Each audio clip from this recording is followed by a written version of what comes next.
Para diretso na alive ang umaga mo. Para diretso na buhay ang dugo mo. Para diretso na ang bangon at trabaho na agad-agad. Iaarangkada na namin ang mga balitang kailangan mo. Ibibigay na namin ang mga impormasyong pinaka-latest, pinakabago, pinag-uusapan, trending, viral. Arangkada Balita live sa DWIZ Metro at Mega Manila. DWIZ News FM regional stations. Naka-live din sa lahat ng DWIZ Digital News account, Facebook, YouTube at DWIZ News website. At panoorin din ang live nationwide sa Aliw 23 Free TV. Arangkada Balita. Arangkada na sina Drew Nasino at si Ate Juday, Judith Estrada Larino. Gising ang morning mo sa Arangkada Balita.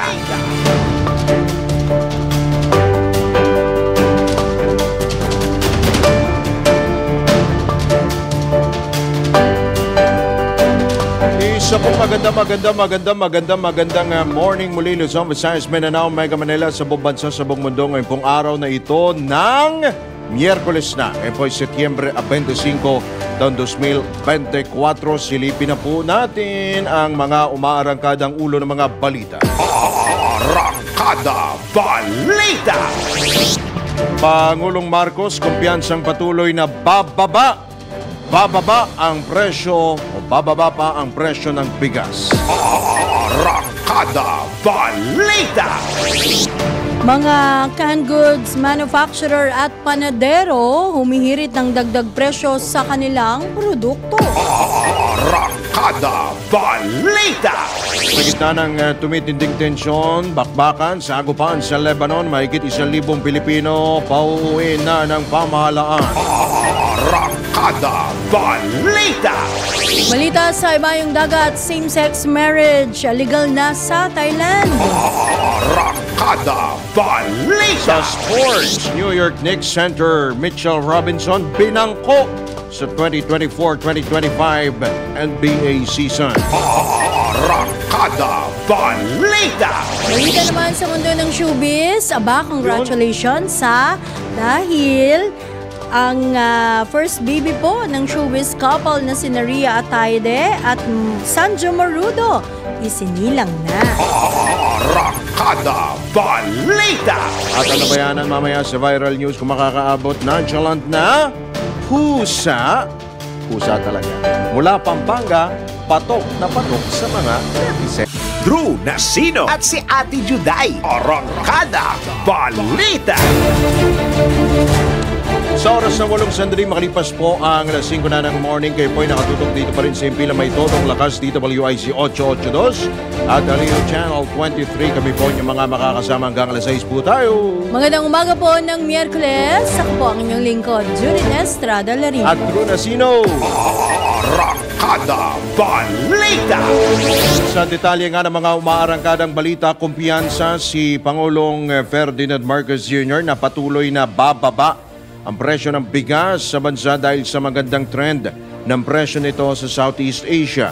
Sa sectoral meeting sa Malacanang, inihayag ng Pangulo na sumusunod sa projections ng presyo ng bigas gaya ng nararanasan ng ibang ASEAN countries tulad ng Thailand at Vietnam.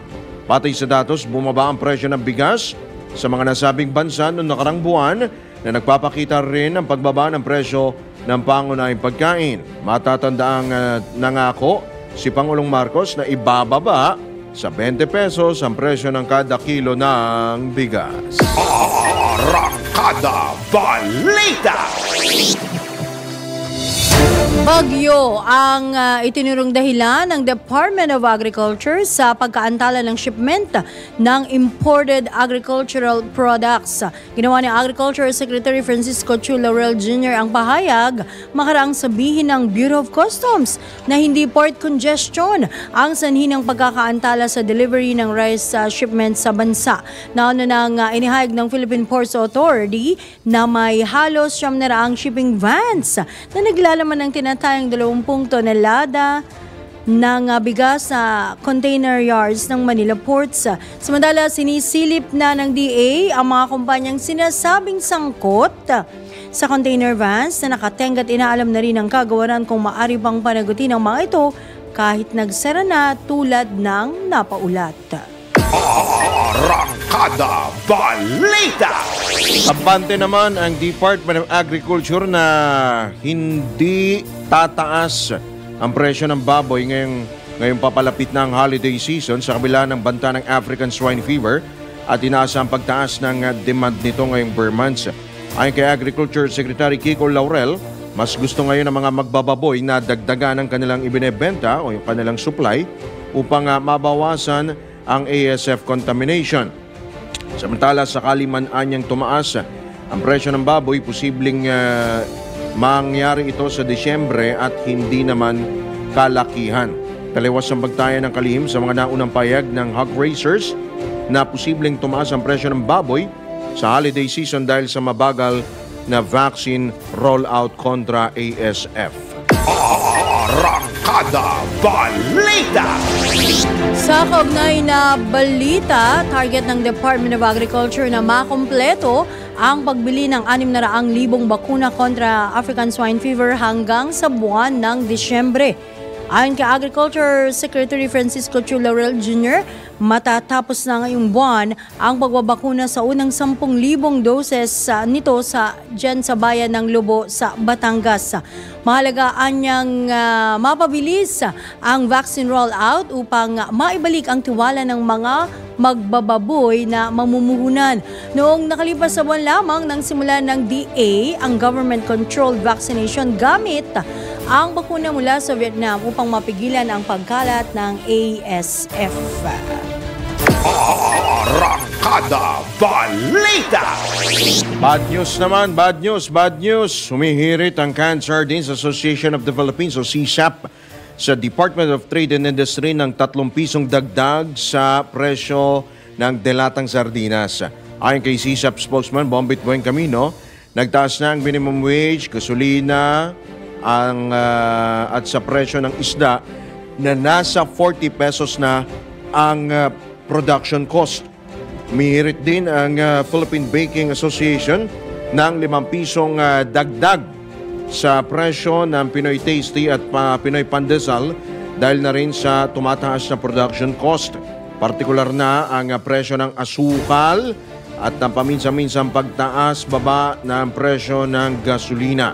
Nangangamba rin ang Philbaking na kakaunti lamang ang magiging supply ng tinapay pagsapit ng Pasko dahil nabibigatan na mga panadero sa gasto sa produksyon. Sa kabila nito, tiniyak naman ng DTI na pinag-aaralan na nila ang hirit na taas presyo ng mga canned goods manufacturer at mga magtitinapay. Arangkada Balita!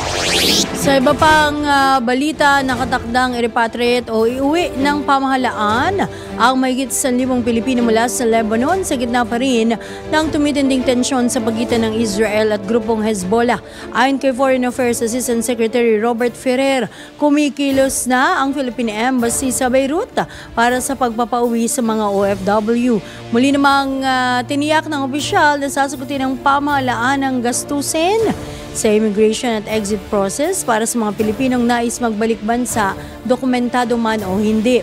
Matatandaang simula noong nakalipas na linggo ay patuloy ang pagsabog ng mga beeper sa Lebanon kung saan ilang katao na ang nasuwi habang libo-libo naman ang sugatan. Arangkada Balita! Sa iba pang balita, iginiit ni dating Bamban-Tarlac Mayor Alice Go na hindi siya ang mastermind ng illegal na POGO operations. Ito ang tugon ni Go matapos tanungin ni Senator J.V. Ejercito kung sino ang nasa likod ng mga sinalakay na POGO hub sa Bamban-Tarlac at Porac, Pampanga. Nanindigan ang dating alkalde na biktima lamang siya ng sinasabing International Criminal Syndicate na nasa likod ng illegal POGO operations. Your Honor, hindi pa ako mastermind. Masasabi ko po, isa pa akong victim. Victim. So, ikaw ay biktima. O kaya, pawn. O, ikaw ay ginagamit ng isang criminal syndicate, international group o crime syndicate? Your Honor, hindi naman po siya ginamit. If ever po, kung meron man po ako na itulong, ano po akong tao, helpful akong tao. Kung meron man po, yun lang po. Pero sa mga activities po na ginawa or sa mga allegations po, wala po akong kinalaman. Nilinaw naman ng dating mayor ng Bamban na hindi siya guilty sa operasyon ng illegal pogo at nangakong papangalanan niya sa isang executive session kung sino ang most guilty hinggil dito. Your Honor, I think sa tagal po na investigation, alam na rin po ng committee po, especially chaired by our Madam Chairman, who's really at the back of everything. Yan po ang tinig ni na Senator J.V. Ejercito at dating Bamban Tarlac Mayor Alice Guo. Arangkada Balita! Naging emotional naman itong si Cassandra Leong sa pagdinig ng Senado nang mabanggit ang kanyang namayapang ina. Ito'y matapos siyang tanungin ni Senador Win Gatchalian kung paano siya naging kinatawan ng Lucky South 99 at nakapasok sa Whirlwind Corporation. Ayon kay Ong, si Duaren Wu na kanyang ninong at incorporator ng Whirlwind Corporation ang tumayong guardian niya nang pumanaw ang kanyang ina noong 2017. Si Wu ang dating Chinese police officer na sinasabing big boss ng illegal na pogo. Tama ba nawala ang iyong mother? Namatay ang iyong mother? Yes po, Mr. Anong year yun? 2017, December. 2017. At dito naman pumasok dito naman dumating si Mr. Duanren. Doon mo siya nakilala. Okay? At tumayo siya parang magulang mo na. Ever since. At siya ang nagpasok sa iyo sa Whirlwind Corporation. No? Yes po, Mr. Okay. Senator Sherwin, so parang ibinilin ka ni mama mo sa ninong mo kay Duanren Wu, Miss Cassandra? Parang gano'n na nga po, Mr. Chair. Yung mga kaibigan ng mga tinig ni na Senator Win Gatchalian, Senator Riza Ontiveros at Cassandra Leong. Arangkada Balita! Sa oras na 18 sandali makalipas ang ika-5 ng morning, sa pagkakato ito tanggap tayo ng ilang pag-uulat buhat sa labas ng impilan. 73 milyong balota target maimprenta ng COMELEC para sa 2025 midterm elections. Pag-ulat mula kay Patrol 5, Aya Yupanco. Target na mag-imprenta ng 73 million na balota ng conventional elections o COMELEC para sa 2025 midterm elections. Ayon kay National Printing Office Director Rene Acosta, sisimulan ang pagpiprint ng balota sa Disyembre ngayong taon hanggang March 2025 gamit yung dalawang HP machines mula sa Miro system. Dagdag ni Acosta, 3 ang kanilang HP machine pero 2 lamang ang gagamitin dahil yung isa ay naka-standby sakali magkaroon ng aberya. Paliwanag naman ni COMELEC Chairman George Erwin Garcia, 70 milyon mga balota ay para sa national at local elections. 2 milyon dito ay para sa BARM elections at ang natitirang 1 milyon ay gagamitin bilang test ballot sa COMELEC voters education activities. Sinabi pa ni Garcia, posible pang tumaas ang bilang ng kanilang ipiprint na balota depende sa pinal na resulta ng voters registration program na matatapos sa Setyembre 30. Ito is Batal number 5. Ayaw pa ako para siyempre matalo ng lakas. DWIC. Nagbabalita ng tama, naglilingkod ng tama. Kapag may bagong balita, naka-on air, agad-agad, DWIC Patrol Report! Dagdag pa ang mga balita mula sa labas ng ating himpilan. mga security guards, TNVS drivers at mga janitor dyan sa Navotas. Aba, may tinanggap pong ayuda. Alamin po natin ang kabuang report. Ihatid ni Mama Beth Samson. Mama Beth, good morning! Good morning po. Ibinalita ng Office of Navotas City Representative na nabigyan ng ayuda sa ilalim ng Ayuda sa Kapos ang Kita Program o yung AKAP ang mga security guards, Transport Network Vehicle Services drivers, ito yung mga Grab at motorcycle services, at mga janitors na mga residente ng Navotas 18 years old pataas. Ito'y makaraang mag-apply ang mga nabanggit sa mga services drivers, dala ang kompletong requirements ng mga online forms para sa trabahong kinabibilangan ng mga ito. Ang pamamahagi ng ayuda ay dumaan sa verification at deduplication process ng DSWD ang lahat ng mga aplikante at naipost sa Facebook page ang listahan ng mga kwalipikado sa programang AKAP. Ang nasabing programa ay sa ilalim ng To Be Continued Angat Navotas Ayuda sa Kapos ang Kita Program, tulong pinansyal ni Navotas Representative Toby Chanco, kaya anya pagtuunan ng pansin na mapahari sa tulong pinansyal na alok ng pamahalaan at abangan pa ang mga anunsyo sa mga biyayang alay para sa mga Navoteño. Ako, si Metro Patrol Beth Samson para sa Himpilang Metodong Lakas. DWIZ, nagbabalita ng tama, naglilingkod ng tama. Arangkada Balita! Samantala, tanggap naman tayo ng pagulat mula sa probinsya. Pawn shop sa Isabela, Nilooban, mga alahas at pera tinangay. Detalye naman mula kay Manong Ronald Idol Kapsat Tumi. Nilooban at pinagnakawan ang isang pawn shop sa Barangay Centro East, Santiago, Isabela. Nilala ang biktima ni si Fortunato Gutierrez, 72 years old, residente sa nabanggit na lungsod. Ayon sa nakuhang informasyon mula sa Santiago Police Station, ay nakatanggap sila ng report mula sa mismong may-ari ng pawn shop hinggil sa nangyaring panloloob sa kanyang establishmento. Agad naman tumugon na ang kapulisan at napag-alaman na tangay ng mga suspect ang hindi pa matukoy na halaga ng pera at mga alahas. Natuklasan din sa loob ng mismong pawn shop ang isang kukay na pinaghinalaang ginamit ng mga suspect upang makapasok sa naturang establishmento. Sa kasalukuyan, puspusan ang isinisagawang investigasyon ng mga otoridad hinggil sa nangyaring krimen. Ito ang Ronda Pato, Ronald Aydon Domingo, nagulat pa silang may tulong lakas, DWI, nagbabalita ng tama, naglilingkod ng tama. Arangkada Balita! Samantala, isang high-value target individual dyan sa Victoria, Laguna, nakaw! Arestado na. Alamin natin ang detalye mula kay Arman Cambe. Kay Arman, good morning! Inaresto ng mga operatiba ng Laguna Provincial Drug Enforcement Unit ang isang high-value individual sa isang buy-bust operation kagabi sa Barangay Nanhaya, Victoria, Laguna.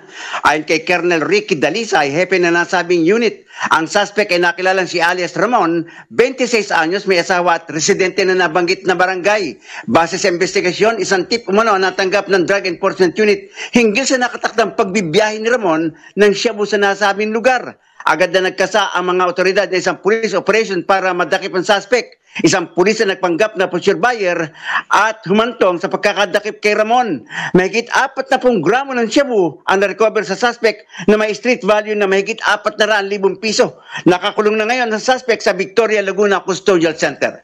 Arman kami mula Calabarzon, nag-uulat para sa Himpilang Metodong Lakas. DWIZ, nagbabalita ng tama, naglilingkod ng tama. Arangkada Balita!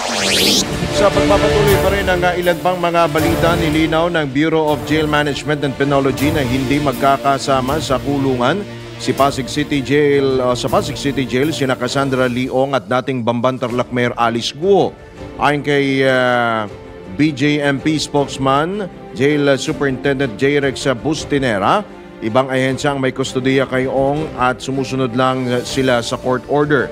Walaan nilang special treatment para sa dating alkalde kung saan kasama nito ang siyam na babae, kapwa bilanggo sa loob ng selda. Idinagdag pa ni Bustinera na mararanasan ni Go ang nararanasan ng mga ordinaryong preso na makakasama niya sa iisang piitan dahil isa rin anya ito sa mga nalabag na kaso sa bansa. Arangkada Balita! Magbabalik mga kaibigan ng ilang pa sa ating mga balita makalipas na mga ilang paalalang oras. Time check, 5:26 na ng umaga. Drew Nasino at si Ate Juday. Arangkada Balita! Sa oras na ganap ng alas 5:31 na po ng morning, sa ikalawang segwanda ng Arangkada Balita, tanggap tayo ng ilang pang report. Pagbaba ng presyo ng imported na bigas, depende pa rin sa world prices ayon sa pamahalaan. Ang pagulat mula kay Patrol 13, Gilbert Perdes. Magdedepende sa world prices kung bababa ng 6 na piso ang kada kilo ng imported rice. Ito ang sinabi ni Finance Secretary Ralph Recto sa press briefing sa Malacanang. Kaugnay nito inaasahan niyang mas mababang presyo ng bigas pagdating ng Pasko. Sinabi naman ni Agriculture Secretary Francisco Chulorel Jr. na sa kalagitnaan ng Oktubre ay unti-unti nang bababa ang presyo ng bigas dahil sa pagbaba sa taripa sa imported rice at dahil na rin sa bumabang international prices. Gayunman sa Enero pa raw mararamdaman ang buong epekto nito dahil inuubos pa ang stock ng mga palay at bigas na nabili sa mas mataas na presyo. Maglalaroan niya sa 5 hanggang 7 pesos ang inaasang matatapya sa presyo ng kada kilo ng bigas sa Enero at inihalimbawa nito kung ang kada kilo ng bigas ay nasa 50 pesos. Bababa na ito sa 45 pesos kada kilo. Patrol 13, Gilbert Perdes para sa Himpilang May Todong Lakas sa DWIZ, nagbabalita ng tama, naglilingkod ng tama. Kapag may bagong balita, naka-on air, agad-agad, DWIZ Patrol Report! Samantala, mula pa rin sa mga lalawigan, 5 million farm-to-market roads sa Porac, Pampanga natapos na raw ng DPWH. Alamin natin ang kabuuang report. Hati naman ni Johnny Golek. Johnny, good morning. Yes, good morning. Nakompleto nga na araw nitong DPWH sa Pampanga 2nd Engineering District Office. Itong 562 linear meters na barangay road networks dito sa Kalsadang Bayo, Porac, Pampanga. Ayon dito kay Engineer Gregorio Odia, Junior, ang pinuno nitong nasabing Engineering District Office, kulang sa 5 milyong piso ang halaga nitong nasabing proyekto. Mula naman sa inisyatiba ni Representative Gloria M. Arroyo ng ikalawang distrito ng Pampanga. Mula sa dating maputik at bakubakong barangay road, ngayon isa na itong konkreto at all-weather na road networks. Maayos na itong madadaanan ng mga residente sa lugar at karatig pang mga barangay. Magsisilbi rin itong economic development sa bayan ng Porac, Pampanga dahil sa ito raw ay magsisilbering access road para sa kalakalan sa iba pang mga bayan. Inamin nitong si Engineer Odia, kailangan pa nilang maituloy ang ilang porsyon ng nasabing barangay road na hindi pa nagawa dahil sa kakapusan ng pondo. Ito anya isusunod nilang isasama sa programa for budgeting para makompleto nga itong nasabing road network sa patungo sa malawak na agricultural land sa nasabing bayan. Gayunpaman, laking pasasalamat nitong mga residente dito sa barangay Kalsadang Bayo at maging sa mga karating lugar pa sa Porac, Pampanga na matagal na umanong panahon at sa wakas ay napagtuunan ito ng atensyon ngayon ng pamahalaan. Ngayon maayos at ligtas at mabilis na ang biyahe ng transportasyon sa lugar na ito sa mga estudyante, lalo na dito sa mga estudyante at mga pumapasok sa trabaho kahit na masama pa umano ang kondisyon ng panahon dahil sa konkretong daan. Tugon naman itong si Engineer Odia, agad nilang gagawin ang karugtong pa ng nasabing barangay road kapag magkaroon ito ng karagdagang pondo ngayong 2025 budget mula naman sa national government. So yan ang update. Buhat dito sa lalawigan ng Pampanga, ito si Central Luzon Patrol, Johnny Gole, para sa Himpilang May Todo Lakas, DWIZ, nagbabalita ng tama, naglilingkod ng tama. Arangkada Balita! Sa iba pang balita, House Speaker Martin Romualdez at Quadcom bumisita sa Bawan, Batangas. Ilang mga proyekto pinasinayaan. Ron Lozano mula sa Southern Tagalog para sa detalye. Drew, naging mait nga yung pagtanggap ng mga Batanggenyo dito sa Bawan, Batangas kay Speaker Martin Romualdez kasama yung mga miyembro ng Quad Committee o Quadcom sa pangunan na rin ni Batangas 2nd District Congresswoman Attorney Jervil Jinky Beatrix Listo. Ito ay kaugnay ng pagpapasimula sa proyektong pang-edukasyon na 4-story 20 classroom building graded high school. Ayon kay Congresswoman Luiso, napapanahon ang nasabing proyekto upang mapunan ang kakulangan sa building at mga classrooms sa Bawan Integrated High School dahil na rin sa dami ng mga estudyanteng pumapasok dito at tuloy ang mapabuti pa ang mga pasilidad sa edukasyon. Alright. Si Ron, balikan natin si Ron. Naputol si Ron Lozano mula dyan sa Batangas. Maya-maya, balikan natin si Ron. Samantala, pinsala naman ang habagat dyan sa Occidental Mindoro. Aba, umabot na raw sa 300 million pesos. Alamin natin ang kabuang report. Ihatid naman ni Mariboy Isibido.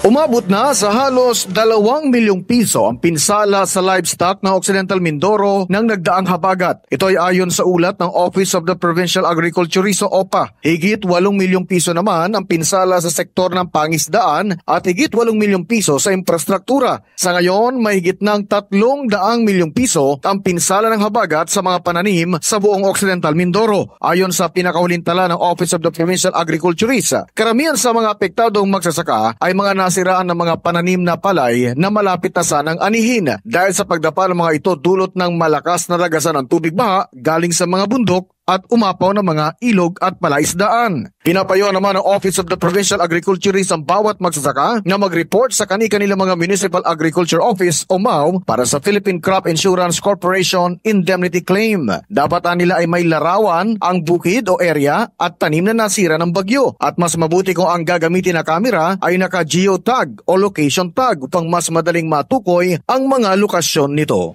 Mula dito sa San Jose, Occidental Mindoro, ito si Mariboy Isibido para sa impilang may todong lakas, DWIC. Nagbabalita ng tama, naglilingkod ng tama. Arangkada Balita! Alright. Sige, ang pag-ulat mula kay Mariboy Isibido sa pagpapatuloy pa rin ng ilang pa mga balita na nindigan ang Kingdom of Jesus Christ o KOJC na hindi ito makikilahok sa mga rally ng grupong Maisug. Ayon kay Marlon Acobo, Executive Minister ng KOJC, mas pagtutuunan nila ng pansin ang pangangaral sa salita ng Diyos o evangelization. Humingi naman ang KOJC official ng paumanhin sa mga miyembro ng Maisog kung bakit hindi na muna sila sasali sa mga susunod na rally. Napabayaan nila ang KOJC dahil sa naging abala sa pagtatanggol sa kanilang founder na si Pastor Apollo Kibuloy, kasabay na rin ang mahaba-habang operasyon ng PNP sa compound ng religious group sa Davao City. Matatanda nagsagawa ng demonstrasyon ng Maisog noong September 21 kung saan muli nilang iginiit ang suporta sa pamilya Duterte. Arangkada Balita! Samantala sa oras alas 5:39 ng umaga, tinutumbok na rin ng House Quad Committee ang koneksyon ng mga personalidad na sangkot sa mga operasyon ng Pogo sa Cagayan de Oro, Bambanterlac at Porac, Pampanga.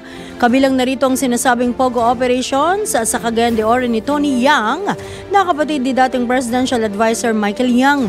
Naniniwala ang Quadcom na may relasyon ng magkapatid na Yang sa iba't ibang illegal Pogo hubs sa Cagayan de Oro, Bamban at sa bayan ng Porac. Kasama rin nila rito ang mga lehitimong korporasyon na ginagamit sa illegal na mga aktibidad tulad ng pagbibenta ng droga. Ginit ni Quadcom Committee Chairman Robert Ace Barbers na mahalagang pagkakaaresto kay Tony Yang dahil mabubunyagaan niya ang mga illegal na aktibidad ng tila mga lehitimong negosyo. Tiniyak din ni Congressman Barbers na pananagutin nila sa batas ang naturang mga personalidad. Isinisisi naman nila ito sa nakalipas na administrasyon na may basbas daw sa mga interes ng mga dayuhan sa bansa. Arangkada Balita! Sa iba pang balita, tiyak na ang proteksyon at pagpapatuloy ng trabaho ng mga mandaragat na Pinoy matapos isabatas ang Republic Act 12021 o Magna Carta of Filipino Seafarers. Nilagdaan ni Pangulong Ferdinand Marcos Jr. ang RA 12021 upang maging isang ganap na batas noong Lunes. Ikinalagod naman ni House Speaker Martin Romualdez ang paglagda ni Pangulong Marcos sa naturang batas dahilan upang magkaroon ng panibagong pag-asa ang mga Filipino seafarers. Layunin anya ng batas na makasabay ang kasalukuyang regulasyon sa nagbabagong international standards. Nakapaloob sa Magna Carta of Filipino Seafarers ang mga karapatan at responsibilidad ng mga Pilipinong marino, kanilang kwalifikasyon, terms of employment, edukasyon at kinakailangang pagsasanay. Arangkada Balita! Itinalaga ng Philippine National Police si Davao Police Chief Brigadier General Nicolas Torre III bilang acting Director ng CIDG o Criminal Investigation and Detection Group. Epektibo ang kautusan ngayong araw na ito, September 25. Si General Torre po kung inyong magunita ang nangguna sa operasyon ng pulisya sa pagsisilbi ng arrest warrant at paghahanap kay KOG si Leader Pastor Apollo Quiboloy dyan sa Davao City. Higit 3 bonding pinamunuan ni General Torre ang Police Regional Office 11 at isa sa kanyang programa ang 3-minute police response time. Samantala, nabatid na si Police Brigadier General Leon Victor Rosete naman ang magiging acting Regional Director ng PRO 11 simula ngayong araw na ito. Arangkada Balita! Saan naman kaya mapupunta si General sino to? Leo Francisco. Major Yan. General Leo Francisco. CIDG, diba? Siya ang head ng CIDG. Siya ang punong abala dito sa mga kasong ito, dito sa Pogo, dito sa... Parang ang daming trabaho ng CIDG. Maraming trabaho ng CIDG. Talagang bugbog sila sa mga kaso no? Aantabayanan ho natin yan kung sino ho ang kasi balasan ho yan sa matataas ho na posisyon dyan po sa Philippine National Police. Pero acting pa lang si General Torre. Acting pa lang. Brigadier General Torre. So hindi pa ho malinaw kung ano ho ang magiging status ni Major General Leo Francisco. Antabayanan po natin ang magiging pasya ni PNP Chief General Romel Marbil sa mga susunod na araw o sa mga susunod na oras. Arangkada Balita! Samantala, pagbabakuna sa mga baboy kontra ASF, target tapusin ang pamahalaan ngayong taon.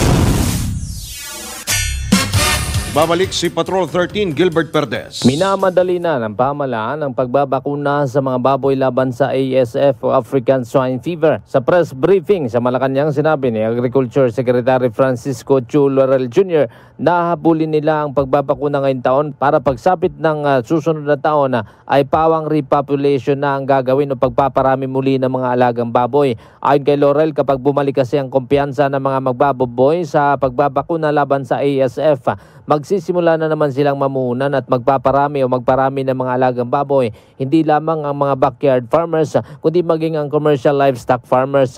Sa ngayon anya ay nasa 7 million ang populasyon ng mga alagang baboy at target na maibalik ito sa dating 14 million sa susunod na taon. Ayon kay Laurel, target nilang makompleto ang pagbili ng kabuang 600,000 doses ng ASF vaccines sa katapusan ng taon. Inaasahan nilang matatapos ibakuna ang unang 10,000 doses ng vaccine sa katapusan ng buwan o ngayong buwan. Ang susunod na 450,000 doses ay i-award naman sa Oktubre, kung saan ang 150,000 doses ay makukuha nila at ang natitira pa ay makukumpleto naman sa Desyembre. Patrol 13, Gilbert Perdes para sa Himpilang May Todong Lakas, DWIZ, nagbabalita ng tama, naglilingkod ng tama. Kapag may bagong balita, naka-on-air, agad-agad, DWIZ Patrol Report! Magbabalik po mga kaibigan ng ilang pa sa mga malalaki at mainit ang mga balita. Dito lamang yan sa Wednesday edition ng Arangkada Balita. Makalipas lamang po yan ng ilang paalala. At ang oras, time check, 5:46 na ng umaga. Drew Nasino at si Ate Juday. Arangkada Balita!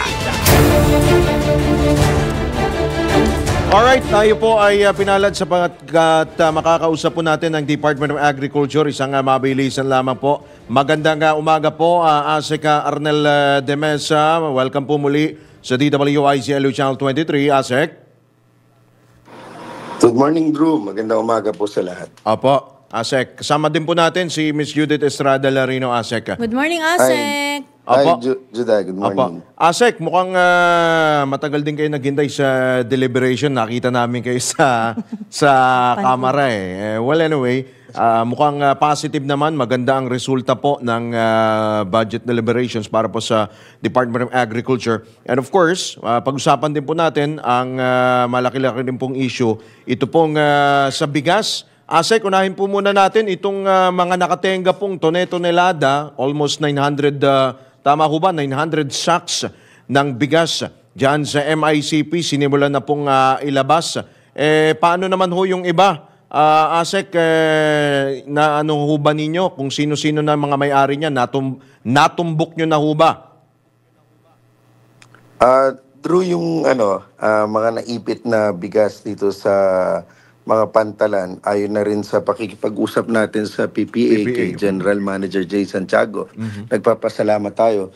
Yung 888 na container, ito ay katumbas na 23,000 metric tons o 23 million kilos na bigas.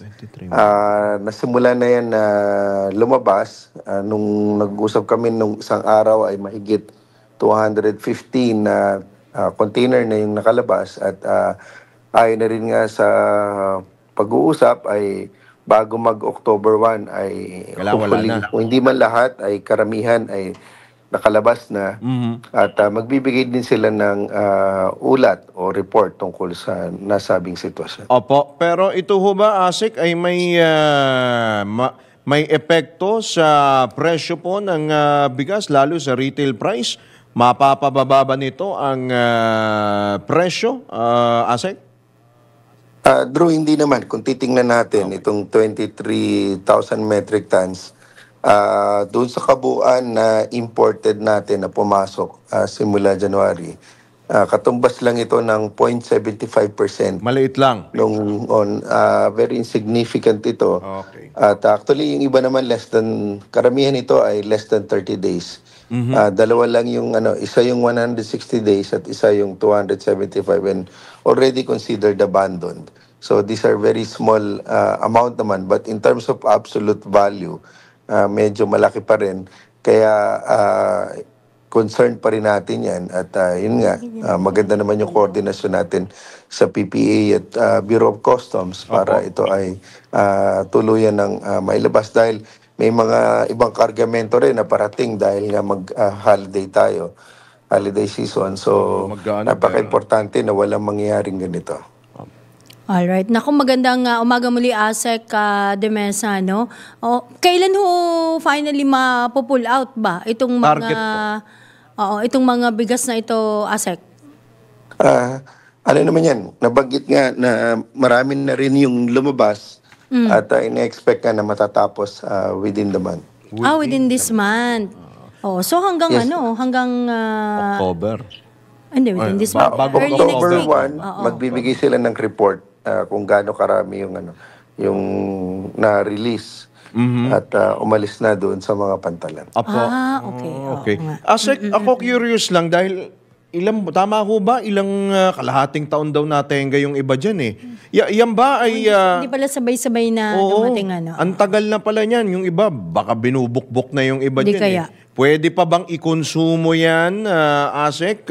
Paano tayo makakatiyak na yan ay, kumbaga, pwede pang kainin ng mga consumer o para saan ba yung supply? Bebenta ba nila yan sa merkado, ASEC? Drew, yung karamihan is less than 30 days. Less than? Less than 30 days. Yung merong ang dalawa na nakita na isa 160 at yung isa 275. So tama ka, possible concern yan on food safety. Kaya yung ating Bureau of Plant Industry ay nakipag-ugnayan na rin sa PPA para ma-check. Tinintay natin kung ano yung magiging resulta dito sa mga kargamento na considered abandoned na rin. Considered abandoned. Okay. So, dahil considered abandoned, ASEC, kayo ho ba naghahanda po ng mga posible pong reklamo o kaso laban po dito sa mga consignee na nag-ipit ho ng mga supply tonelada pong bigas. Drew, kagaya na banggit ko, isang container lang o 540 bags lang. Itong 275 at isa yung 160. So again, napakaliit nito. Maliit lang. Hayaan namin yung mga appropriate authorities kagaya ng BOC at PPA to check kung ano yung appropriate kasi ano naman yan mahal din yung babayaran nila kung ganun katagal. May penalty pa. Yes, yung mga penalties na makonsider relative to yung mga abandonment ng mga ganitong kargamento. And speaking of bigas, Asek, mag-aanihan na. So, kampante ho ba tayo na bababa pa ang presyo ng bigas? Though meron na rin naunang statement si PBB, ang Pangulong Marcos, na siya po ay kumpiyansa siya na magpapatuloy ang pagbaba ng presyo ng bigas. Lalo yung maganda ho yung trend sa international market, particular po dyan sa Thailand at Vietnam. Maasa rin kami kasi kung titingnan natin sa ating mga pamilyahan, ayon na rin sa aming mga monitoring, yung yung imported na bigas na regular, nasa 42 pesos na yung ating monitoring. At yung well-milled, nasa 45. At yung local naman, na regular ay nasa 45. So malaki na yung binaba nito kumpara doon sa nakalipas na buwan na monitoring natin. At patuloy naman yung pagbaba. At ngayon nga, tama ka, nag-start na yung anihan simula nitong last week ng August. September, magpipik yan ng October hanggang November. At naasahan natin dahil malaki yung harvest natin pag wet season.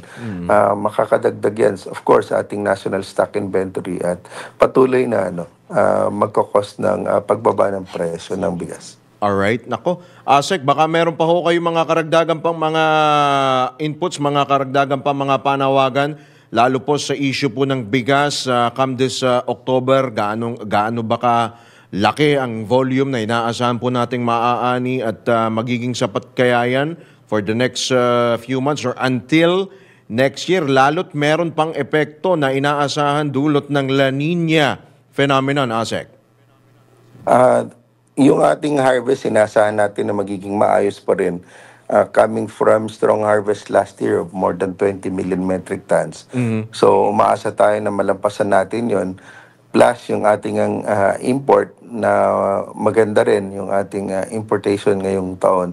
So we're very confident na magiging maayos pa rin yung ating national stock inventory.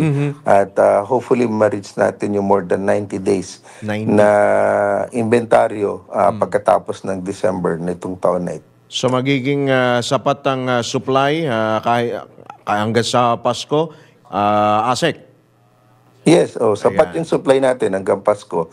At palagi nating ginagawa na yung ating inventaryo ay sasapat bago yung susunod na anihan. Alright, sige po. Asek, marami pong salamat sa inyo pong update at magandang umaga po at ingat po kayo.